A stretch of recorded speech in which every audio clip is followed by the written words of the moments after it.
الوصفة دي يا جماعة شُفتها على التيك توك، وبصراحة كانت نتيجة وَهْم، فقُلت أنا لازم أجرّبها، يعني أكيد طالما منظرها حلو كده هيبقى طعمها أحلى.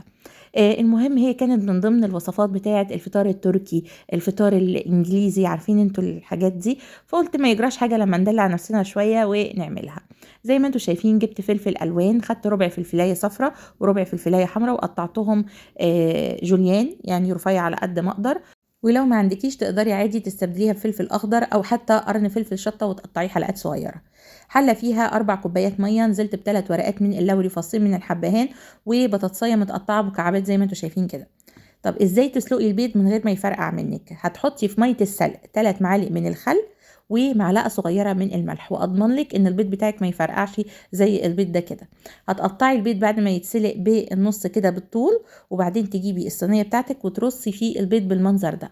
على قد ما تعملي يعني ما تقدري حاولي تستخدمي قالب يكون على قد حجم البيض اللي انت عاملاه. دلوقتي بقى هنجيب 4 قطع من الجبنة المثلثات أو الجبنة المربعات، أو لو عندك جبنة كريمي تقدري تستخدمي 3 معالق كبيرة مليانة من الجبنة الكريمي، عليها معلقة صغيرة من هريسة الشطة، ونص علبة القشطة صغيرة، دي قشطة بلدي فأنا خدت منها يعني 3 معالق صغيرة مليانين هرميين كده من القشطة. والبطاطس بتاعتي كانت اتسلقت، فشلت الحبهان وشلت الورق اللوري ونزلت بمكعبات البطاطس زي ما انتوا شايفين كده. هحط بقى انا كان عندي اكياس مايونيز، حطيت 4 اكياس. طب لو انت عندك البرطمان حطي 4 معالق كبيره من المايونيز.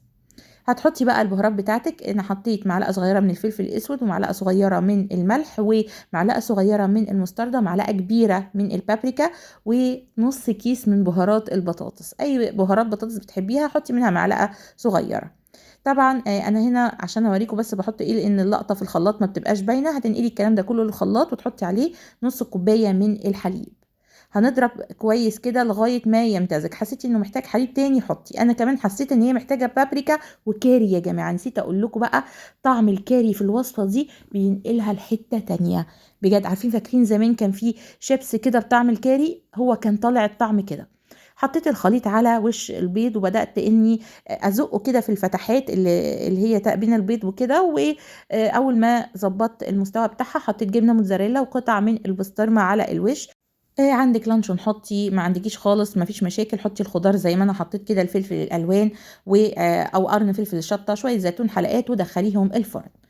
ايه رأيك بقى يا ست الكل؟ عايزة اقولك بتبقى رهيبة. انا باكلها شخصيا مع العيش. سيبكم انتوا من المقرمشات اللي انا حطاها دي عشان التصوير. انا باكلها مع عيش محمص، عيش بلدي محمص ماشي، مع البصل الاخضر، بتبقى طعمها رهيب. والبيض بقى مع البسطرمة مع الخلطة اللي احنا حاطينها دي ملهاش حل. جربوها، انا متأكدة ان هي هتعجبكم.